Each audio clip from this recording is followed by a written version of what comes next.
I'm going to start out with adult story time from a book that we are reading in our house church called Liturgy of the Ordinary. And so today we're going to be talking about centering prayer.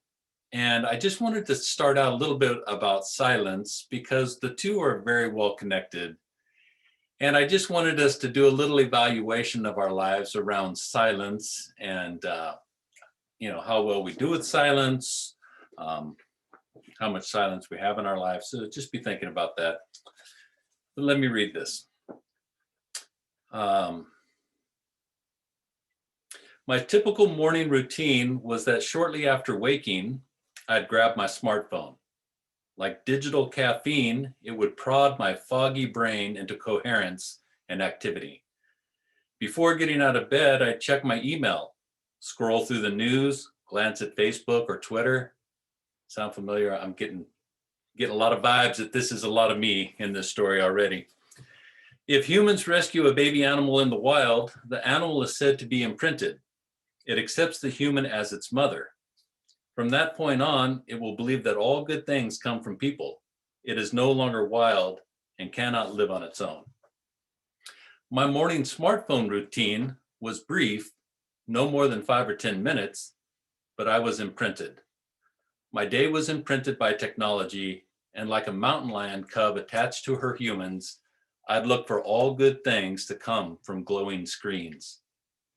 Technology began to fill every empty moment in the day. Just before breakfast, I'd quickly scroll through email, Facebook, Twitter, a blog, and then again an hour later.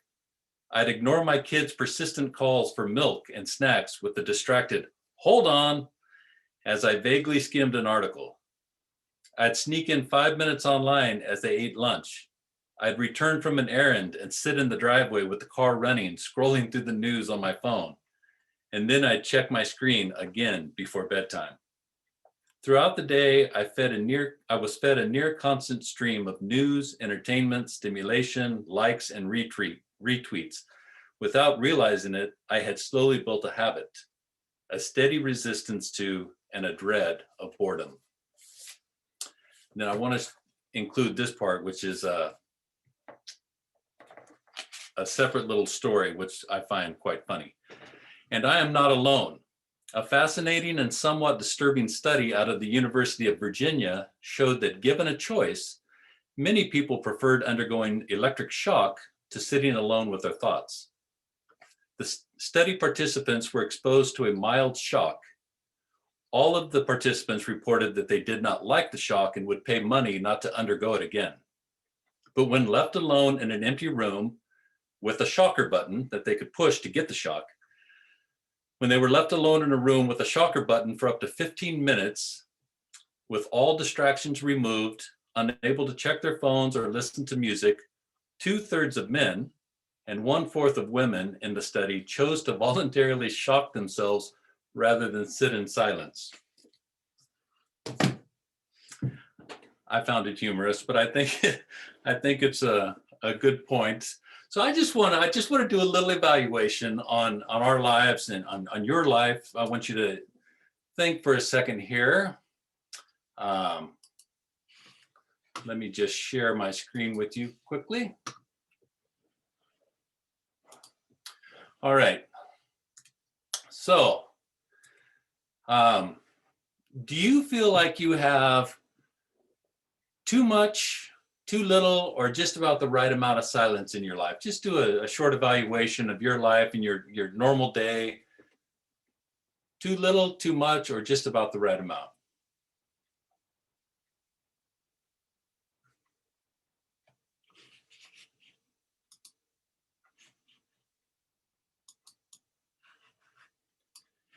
And I'm changing my screen so I can see all of you. So how many people, just raise your hand if you feel like you have too little silence in your life? How about too much silence? Nobody? And how about just about the right amount of silence? Cool. All right.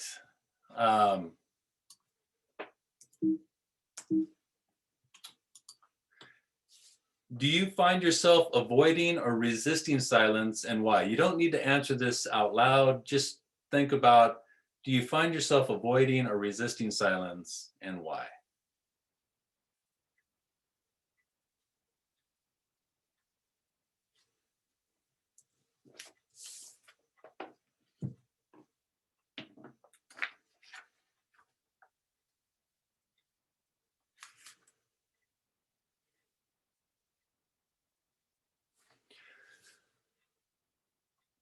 So I know that silence is one of those things that, I mean, it's different for every person. It's different according to our personality type. It's different according to our, um, the way we were raised.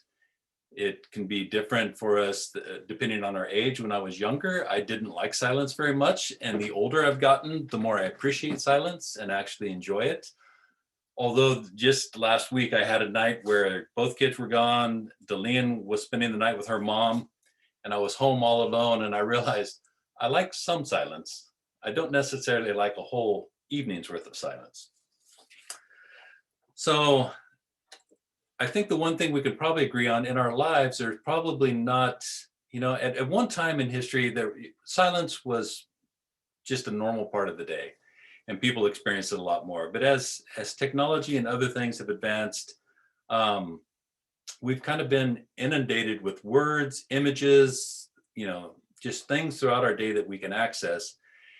And silence really challenges those cultural addictions.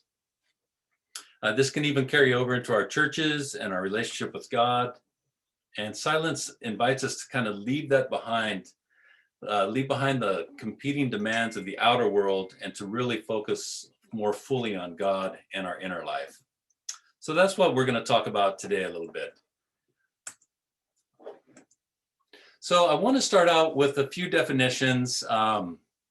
These are words that maybe aren't known to everybody. Maybe you're familiar with them, but the idea of inordinate attachments. So let me move this so I can see the whole screen here. Oops. So inordinate attachments, these are things in life that we cling to in a way that is excessive or beyond what is spiritually healthy. Attachments are not necessarily bad in and of themselves, but sometimes they keep us from focusing on the really important things in life.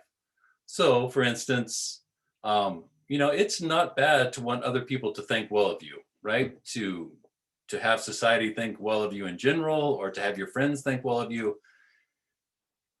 That's normal. But when it moves, like in my case, to people pleasing, and now I'm doing things specifically to get people to think well of me or to not think badly of me, then maybe that is an attachment in my life, something I'm doing that is excessive to make people think a certain way about me.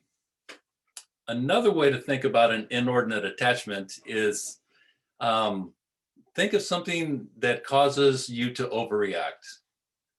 For instance, your internet goes out and you completely lose it because your life, like mine, is deeply connected to the internet. Now, thank goodness on my phone I have unlimited data, so I'm never fully cut off. But those kind of things, they make me react in a certain way, and that can just be a sign, right? If we find ourselves reacting maybe beyond what would be normal or required in the situation, that might be a sign that you have attachment to something. And this can be anything. I mean, it can be anything from the internet to people in our lives, to a certain way of being, to certain things that we do that we feel are so important, and they just hold a stronger place in our life than they should. Does that make sense? Yeah? Okay. So I want to talk a little bit about the false self and the true self. So the attachments and our false self are kind of tied together. The false self is that part of ourself that is based on the ego's attempts to control life. It's the things that we do to try to get our needs met. It's the pleasure, praise, power, prestige, position, popularity, people, productivity, possessions, or perfection. anything that we are doing to try to make our life work, right? To try to heal our wounds maybe that we have, to try to make ourselves feel better, to try to make life work the way we think it should work. It's the attempt to define ourselves rather than to find our identity in God.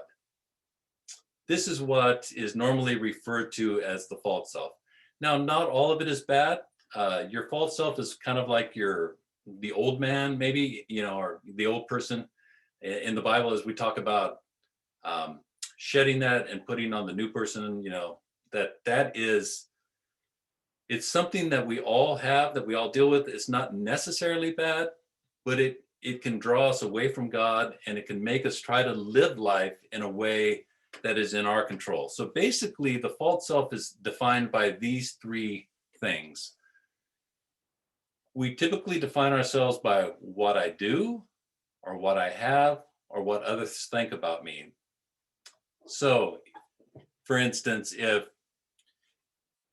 if the job I have, if that is so important to me that I, what I do or the way I act is so important that that's the way I'm trying to make my life work and make others think a certain way about me, or if that's the way that I am trying to keep control in my life by the possessions I have, or the degrees I have, or the people I have in my life, the important people I have in my life as friends. All those things can be things that we have or do that try to make life work, or being so consumed with what others think about me. So now I'm doing things to try to get others to think well of me. So that would be playing into the false self. On the other hand, the true self, the true self is the part that is free of the need to prove myself to the world. I'm free to live from a vulnerable, compassionate, and forgiving self. It's the self-surrender to the God-willed work to heal our wounds. So I submit to God's way of bringing healing to the wounds in my life. And it comes forth from really an experience of the presence of God. So it's really the healing of the false self. Living from our true self is like living from the authentic self. Living that life that God created me to live, and in a way that God created me to live. And I define myself not by what I'm doing or what I have or what I do, but what God is doing in my life or what God is doing in the world. I define myself by how God or what God is providing for me and my family. And I care about what God thinks about me. So that would kind of be the difference between true self and false self. And again, the false self isn't bad per se. It's just our ways of trying to make life work. The problem with all those things, they don't go far enough. And only God can take us to that true place of healing, that true place of finding what really gives us life. Why do I share all this? Because we're talking about contemplative prayer today. And contemplative prayer was practiced in the church for about the first 1500 years of the church. Around the 12th or 13th century, when schools of theology started coming about, and then up until the 16th century, contemplative prayer kind of became known as an extraordinary grace that was just saved for the few. And so it kind of got put on the shelf, and then it got put on such a shelf that nobody really practiced it for about 500 years, around the time of the Reformation. And so we've never really had a deep contemplative prayer life in the Protestant realm, because it's just never been part of our story. But contemplative prayer has traditionally been a big part of the church. So there are two parts to contemplative prayer. Part is active. We've talked about some of this. So you have meditation, meditating on scripture, lectio divina, imaginative prayer, or the prayer of examen. And that is where we discover these attachments and those parts of our false self. The passive or centering prayer or silence, that's where God works on those attachments and that false self to bring that healing that we need to those things, and to help us free ourselves of these attachments that tend to to become a burden or get laid on our lives that we carry through life. And it helps us to free that and really live from that authentic true self and to be freed of those burdens. So that's why contemplative prayer is so important. And centering prayer is what we're going to talk about today. And it's really kind of a passive way of entering into prayer. And I'll explain what that means in just a second. So a couple scriptures, one we read today, is be still and know that I am God, Psalm 46:10. And then Psalm 62:1 I love as well. For God alone, my soul waits in silence. To me, that is a beautiful picture of centering prayer. For God alone, my soul waits in silence.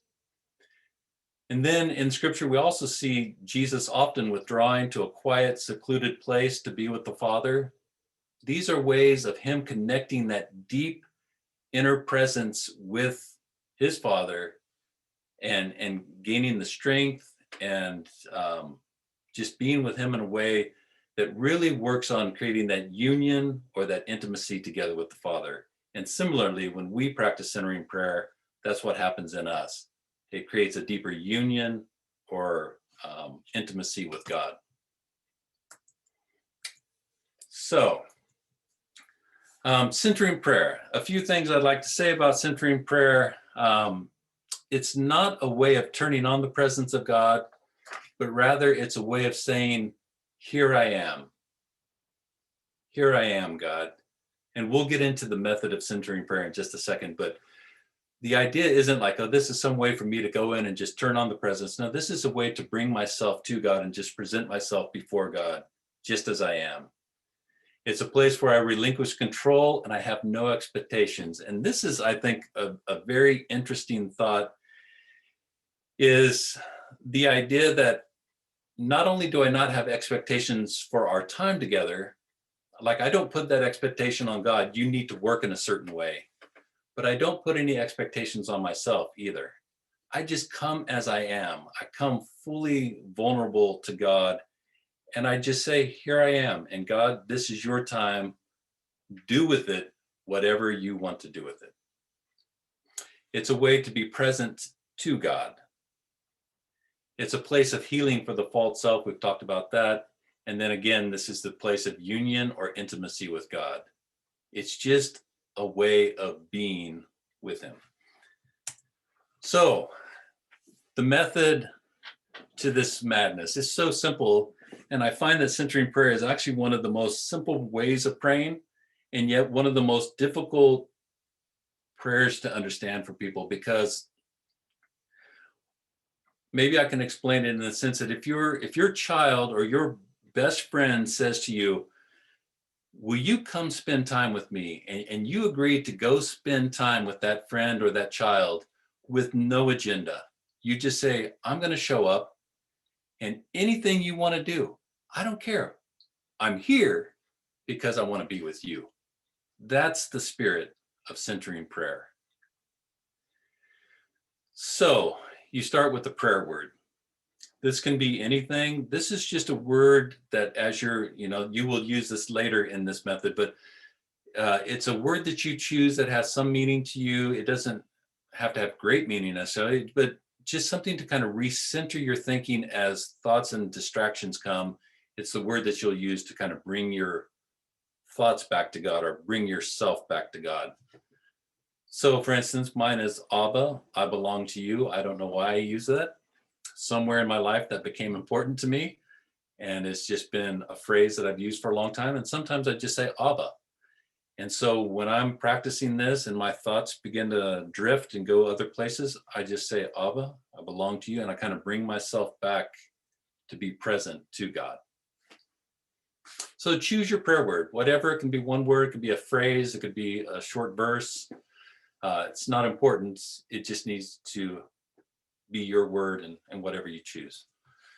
The next is just your breathing and posture. Again, just being comfortable, being in a place where you're, kind of very settled, eyes closed, breathing through your nose, that kind of rhythmic breathing of just slowing yourself down and bringing yourself to that kind of a quiet state. I usually sit on our chair with my feet up, and I feel almost like I'm floating. I just don't feel any pressure on me. I just feel very comfortable and like it's the least distracted posture that I could find.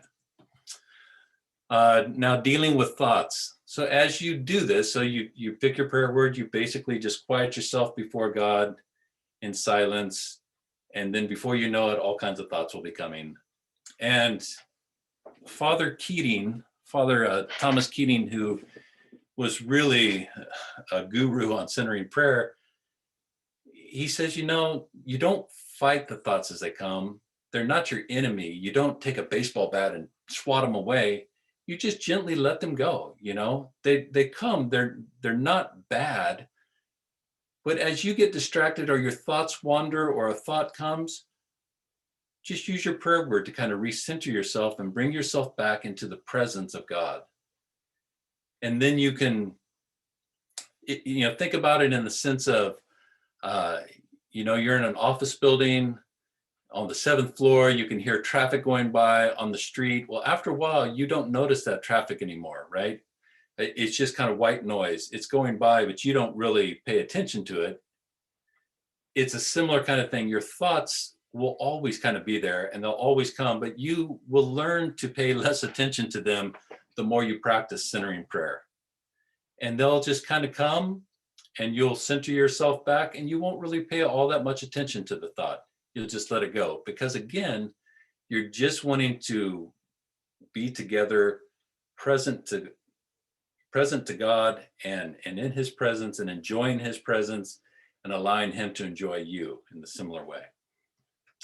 And then the last part is just, basically patiently waiting on God. And you can do this anywhere from 5 minutes to 20 minutes, 30 minutes, whatever you want.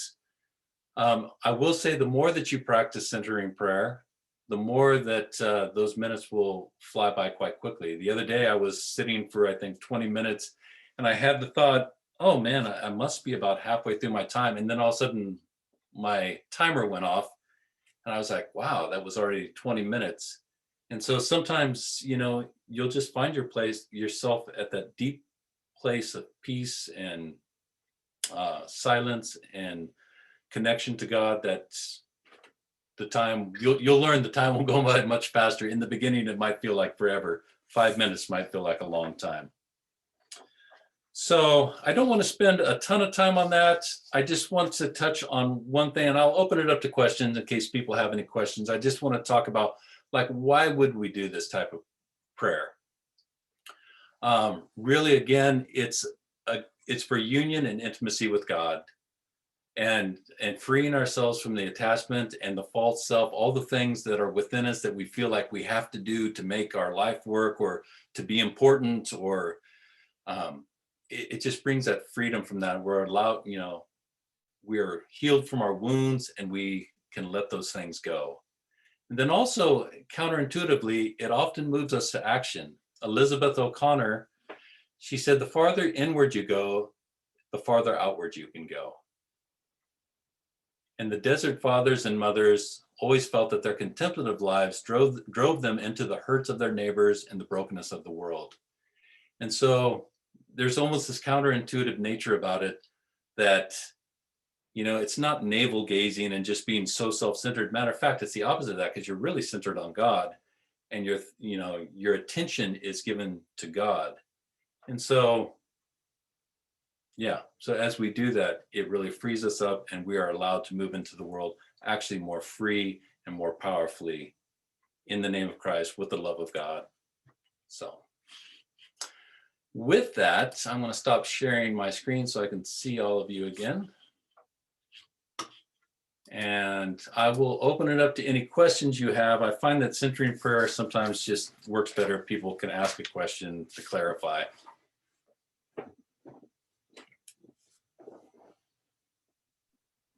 I have a question. I think that the conundrum for me with centering silent prayer, I understand mindfulness and the practice of managing your attachment to your thoughts and all of that stuff. What's can be confusing for me with applying that in prayer is that part of the last step of that is waiting patiently for God. And if God were to come to me, and he has during that time, with direction or a word, or like, how do I know? Like, I don't want to dismiss that, or, just come back to this prayer word. I want to, part of what I'm doing there is giving God an opportunity. So how do you discern, or I don't know, that feels like a conundrum to me. Yeah, and I totally get what you're saying, because I sense the same thing in me. I don't want to dismiss a thought that is actually what God is speaking in that moment as just, oops, that's just me. I think that is one of those things that just has to come with time, and your discernment. And I think it can only come through practice, right? I mean, with a good friend, how do you learn what you need to pay attention to, and when they're saying something in a certain way? That's the only way I think you can come to that, right? I think in the beginning, you might want to dismiss most things as, oh, this is probably just from me, and push it aside. But as I go on, I actually find my own thoughts, I don't struggle so much with my own thoughts flooding through a lot of times. And so when I'm sensing this connection to God, and often that can be maybe an overwhelming presence of God for some people. Typically for me, I don't get a lot of direction or specific word when I practice centering prayer. I just leave with a deep sense of peace, like I have just been with God, and I've just been with a good friend who is looking upon me with nothing but love and affection. And so I think all that say, it's a thing of discernment that will take time.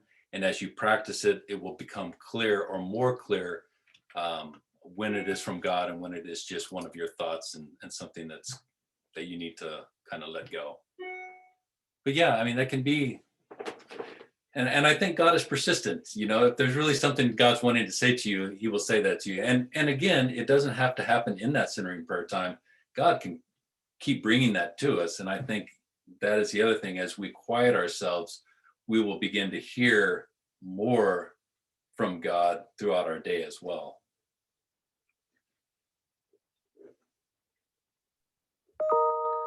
Yeah, thanks for that, Bryan. I can say that when Fiera and I started attending house church with Bryan, he led us through this, and I started practicing it pretty regularly and have really benefited from it. And I like your question, Terry, because I obviously have had that one too. And one thing that I found in my experience with it is that if it's,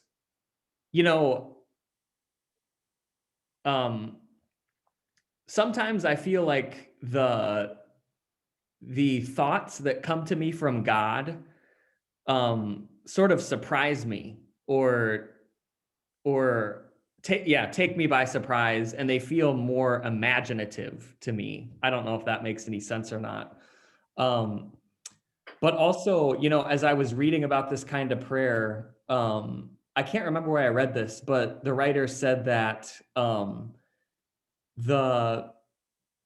you kind of get the benefit from this kind of prayer, not in the moment of praying, but throughout the day, where I'll find myself being reminded to pay attention to silence, or to pay attention to God's presence, when in other, like, if I'm not practicing this kind of prayer regularly, those moments will just kind of fly by, and I don't remind myself to be quiet internally. Yeah, that's good. I think the hard thing is exactly what you're talking about, Terry, and what you're talking about, Adam, is because you don't have a goal, and you don't bring that to God either, in that sense of like, you've got to speak to me, or you've got to do something here. You're just saying, I'm presenting myself to you. I'm just coming to be with you. That there isn't a goal per se, other than just communion, right? And so I'm not saying anything. I'm not bringing my list. I'm not demanding that you act in a certain way. I don't even demand that you act in any way. I just bring myself. And if you decide to show up in some particular way, then I'm open to that, but I come just to be with you. So if I walk away without some revelation from God, the thing I've noticed when I walk away and I haven't felt like I've got some revelation, I walk away with a deep centeredness or groundedness, and I feel at peace. I feel like I just spent time in a deep communion with someone, and having their full acceptance and affirmation and affection poured out on me. And I just leave differently. I don't even know how to explain it other than I just feel at peace. And I'm typically a fairly anxious person, so maybe that's why I notice the peace. But so it is, that's the hard part about centering prayer, is there's not a goal other than just being with God. And therefore, it can be this elusive thing. And sometimes I just have to let all that go, and I just come and be.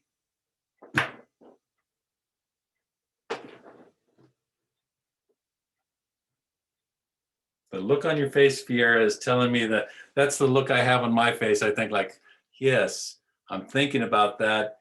Like it makes sense, and yet it's like this mystery, right? It's mysterious to me, and I don't fully get it, but I'm okay with that because I'm just coming to present myself to God as I am and allowing Him to be with me as He is.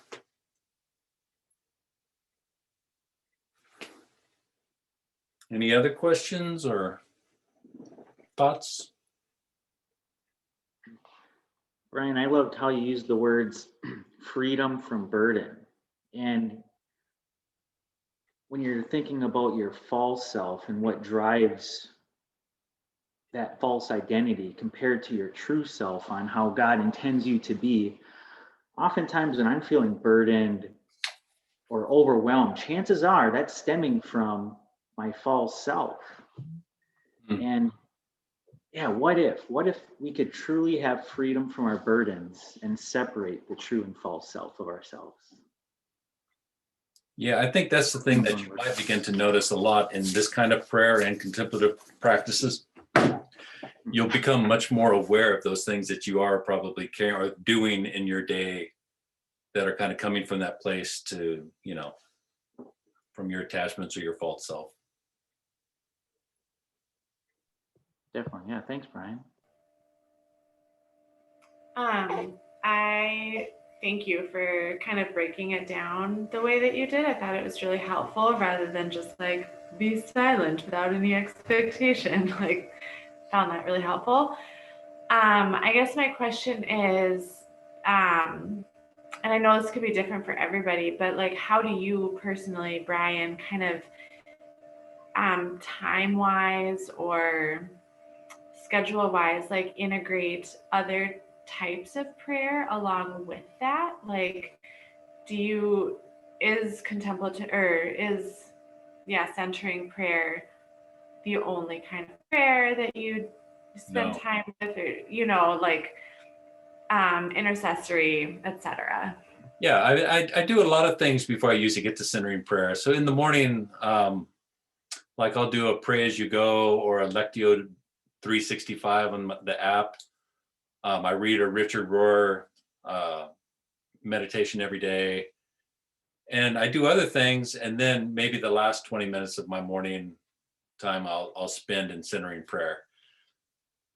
Then sometimes I'll do this for a month or weeks or months at a time. And then I'll go 6 months where I don't do it at all.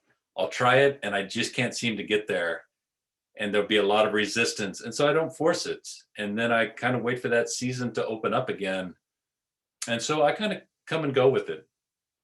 And it's not always the only thing I do because and sometimes I've shortened it down to 5 minutes or 10 minutes, depending on my day or what's happening, right? I mean, it's not always I have an app, it's called the Centering Prayer app.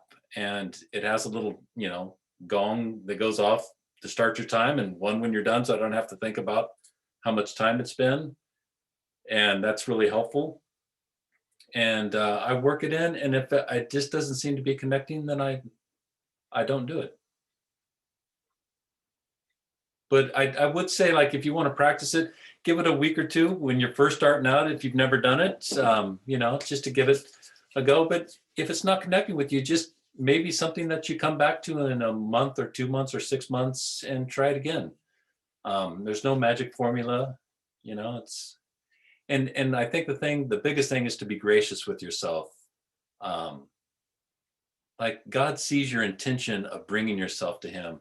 He's aware of that. A lot of people, I think, get caught up in, my thoughts, I can't get rid of my thoughts. And it becomes this kind of weird battle, but that's okay. I mean, some days I got all kinds of thoughts. Other days it's easier to let those things slide past. And so don't get too worried about all of that. God's gracious. Be gracious to yourself. I think that's the biggest part.